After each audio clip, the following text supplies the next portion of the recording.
نحمده ونصلي ونسلم على رسوله الكريم أما بعد فأعوذ بالله من الشيطان الرجيم بسم الله الرحمن الرحيم وإن كان ذو عسرة فنظرة إلى ميسرة وأن تصدقوا خير لكم إن كنتم تعلمون واتقوا يوما ترجعون فيه إلى الله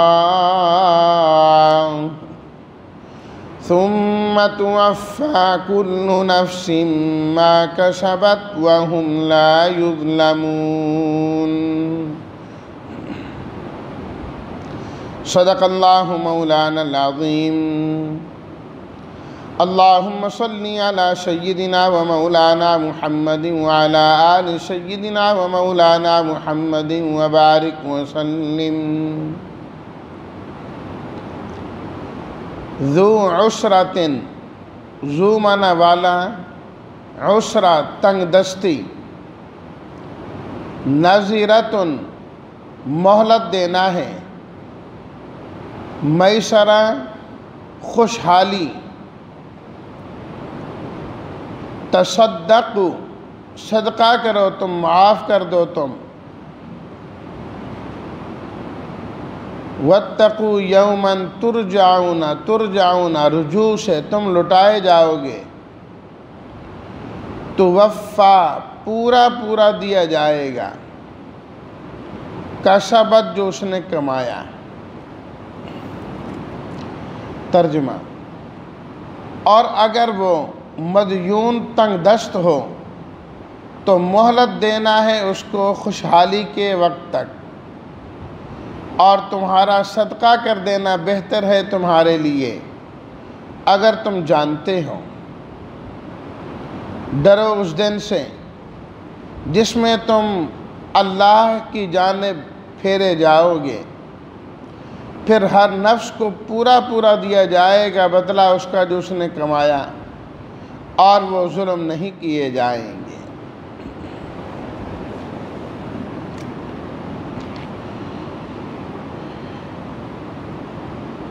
سود کے متعلق یہاں پر ذکر کی گئی آیات میں سے یہ آخری آیت ہے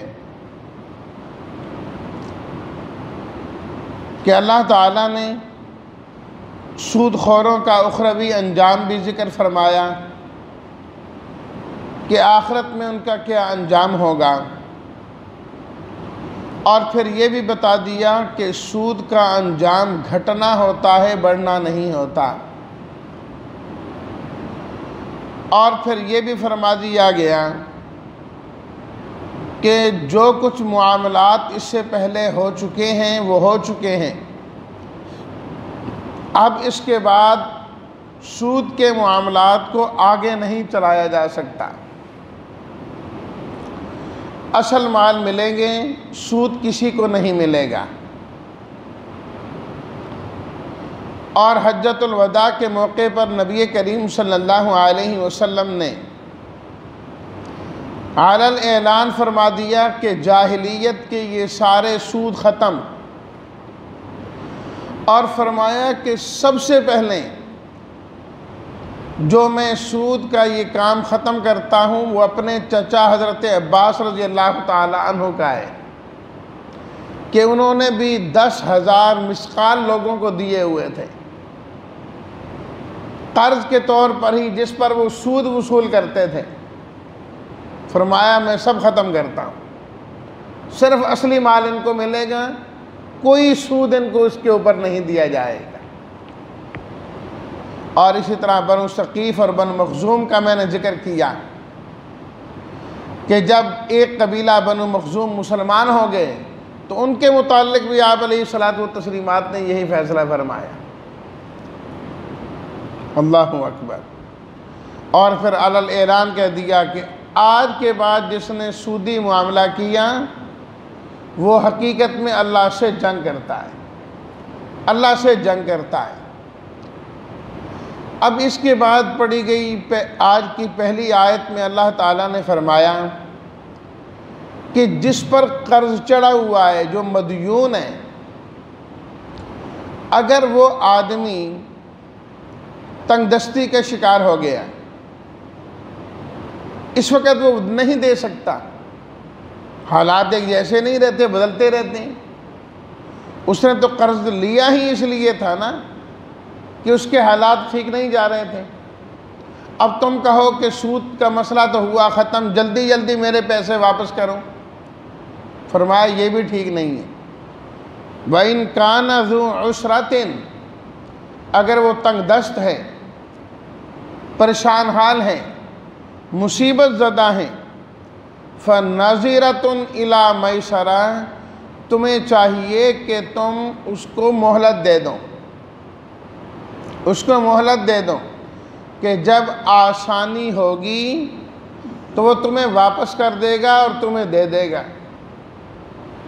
میسرہ، آسانی کا وقت، خوشحالی کا وقت۔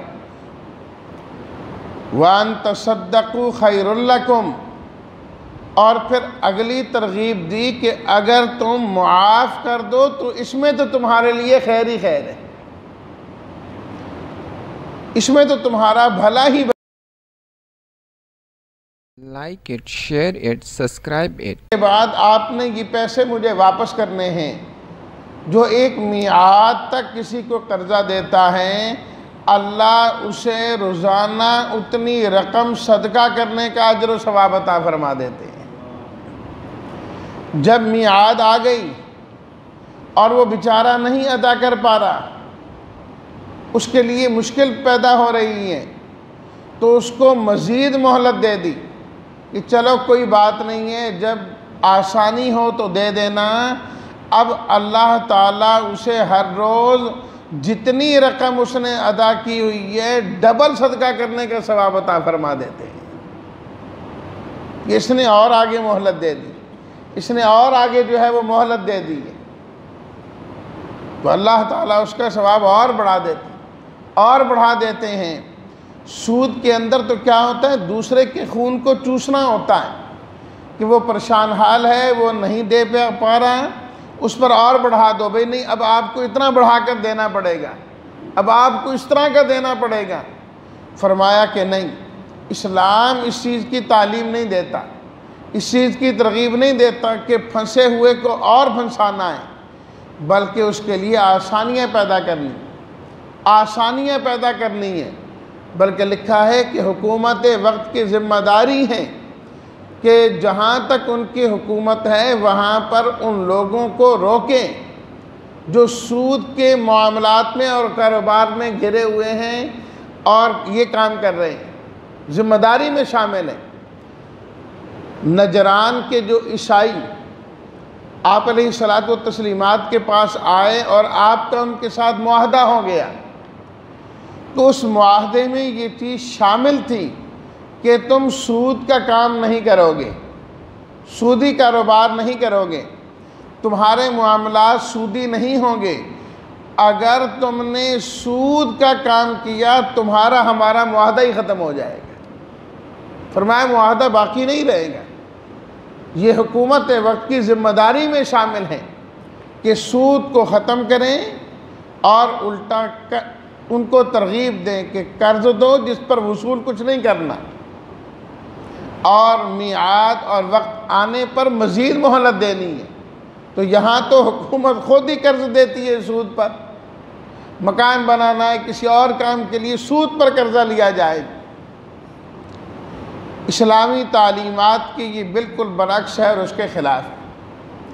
وَأَن تَصَدَّقُوا خَيْرٌ لَكُمْ إِن كُنتُمْ تَعْلَمُونَ۔ اور حدیث میں یہ بھی آتا ہے، آپ علیہ الصلاۃ والتسلیمات نے ارشاد فرمایا، من انظر علی معسر یسر اللہ فی الدنیا والآخرہ، جس نے کسی تنگ دست کو مہلت دی اللہ تعالیٰ دنیا اور آخرت میں اس کے لیے آسانی فرمائیں گے، دنیا اور آخرت میں اس کے لیے آسانی فرمائیں گے۔ اور حدیث میں یہ بھی فرمایا نبی کریم صلی اللہ علیہ وسلم نے، جو شخص یہ چاہتا ہے کہ اللہ اس کو اس دن سایہ عطا فرمائے جس دن اللہ کے سائے کے علاوہ،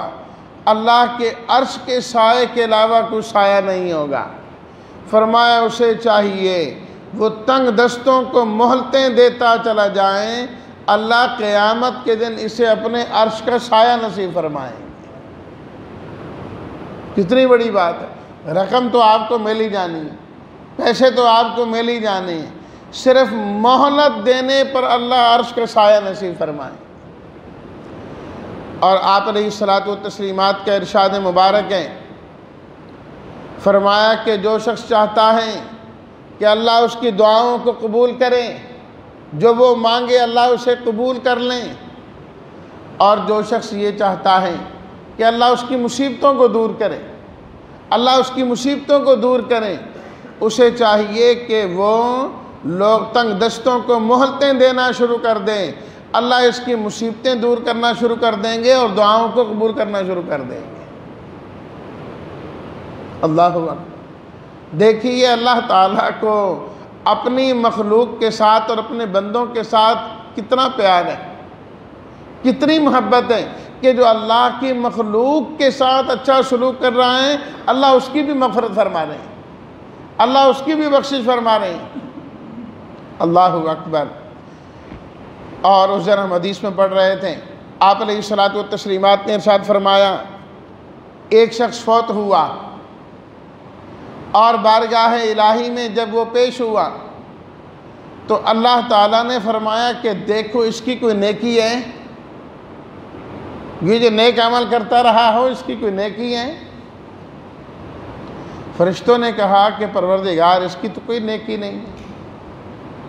سوائے ایک نیکی کے۔ اچھا وہ کیا نیکی ہے؟ جی یہ انسان کاروباری تھا، تجارت والا تھا، اس نے اپنے نوکروں کو یہ کہہ رکھا تھا کہ جب کوئی تنگ دست آ جائے،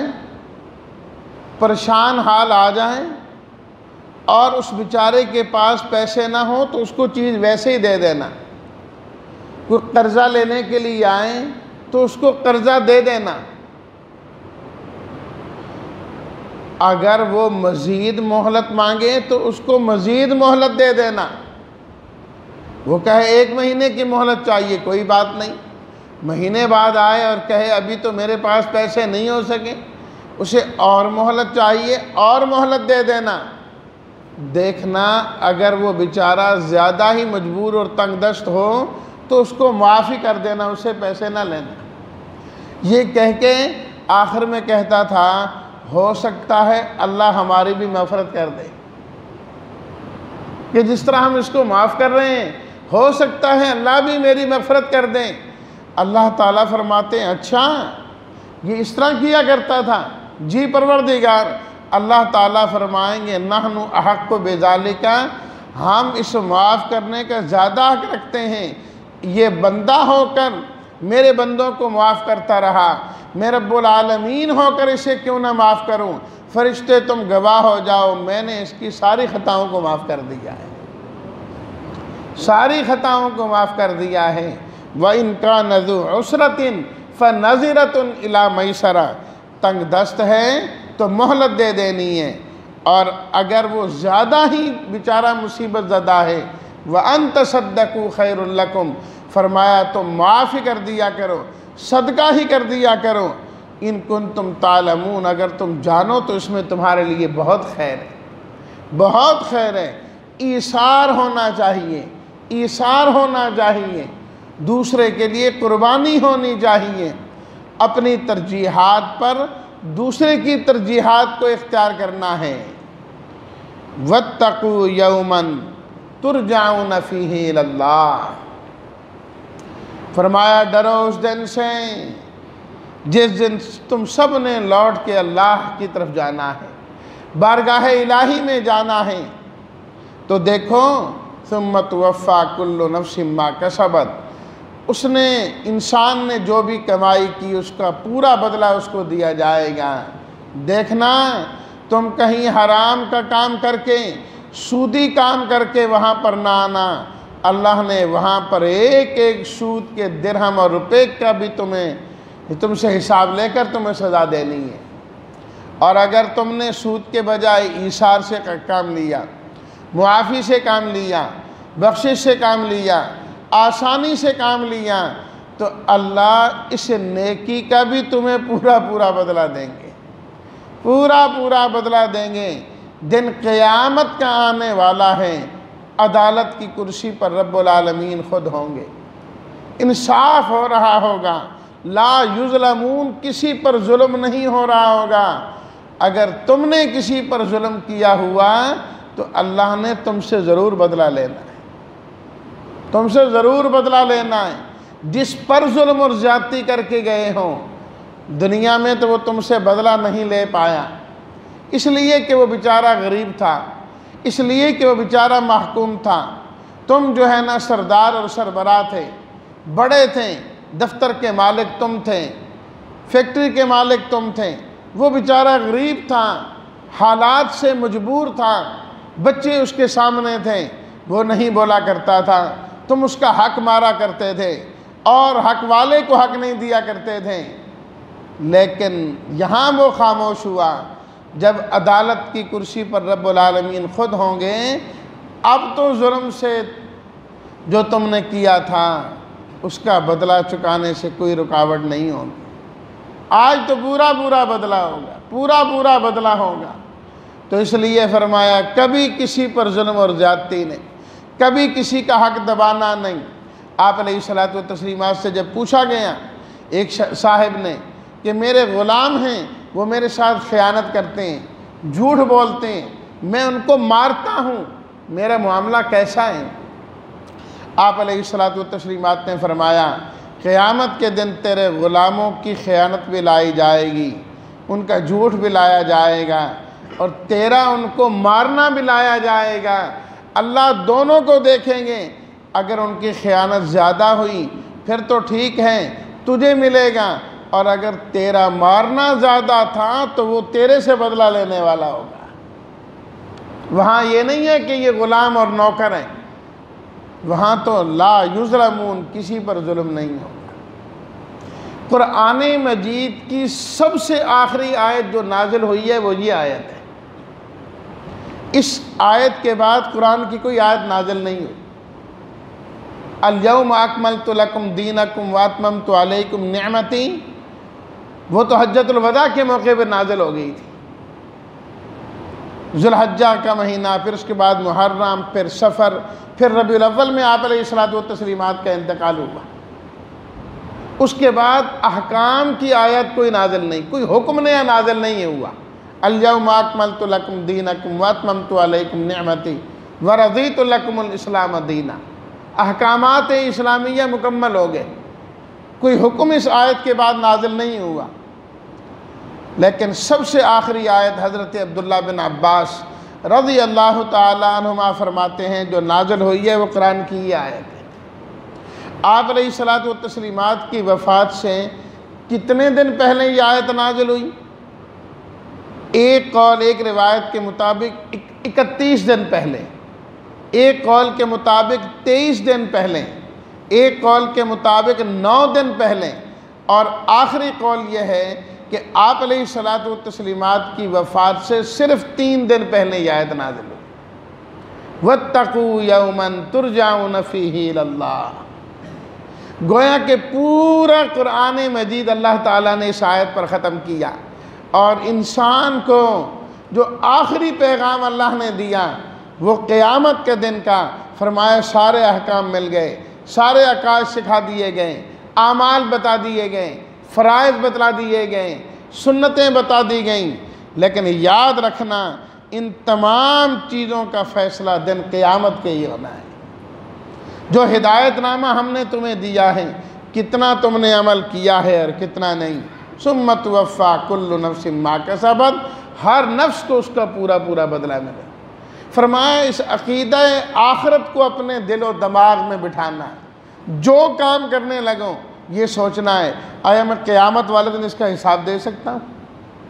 یہ میں جو 2 نمبری کر رہا ہوں، ناپ تول میں کمی کر کے دے رہا ہوں، قیامت والے دن میں حساب دے پاؤں گا اس کا؟ میں حق والے کو اس کا حق نہیں دے رہا، قیامت والے دن میں اس کا جواب دے دوں گا۔ میں جو اپنی بیوی پر ظلم کر رہا ہوں، قیامت والے دن اس کا جواب دے سکتا ہوں؟ آج تو وہ نہیں بول سکتی، اس دن تو وہ بولے گی نا۔ تو ثم توفیٰ کل نفس ما کسبت، اگر انسان اپنے سامنے اس آخرت کو رکھے گا تو انسان کے سارے معاملات خود بخود ٹھیک ہو جائیں گے، نہ سود رہے گا، نہ کوئی اور حرام رہے گا۔ وہاں تو صرف اور صرف انسان اللہ کا صحیح بندہ بن کے زندگی گزارے گا۔ اللہ تعالی ہم سب کو عقیدہ آخرت اپنے سامنے رکھ کر صحیح طور پر زندگی گزارنے کی توفیق نصیب فرمائے، اور اللہ ہمیں قیامت کے دن سرخرو فرما دے۔ وآخر دعوانا ان الحمد للہ رب العالمین۔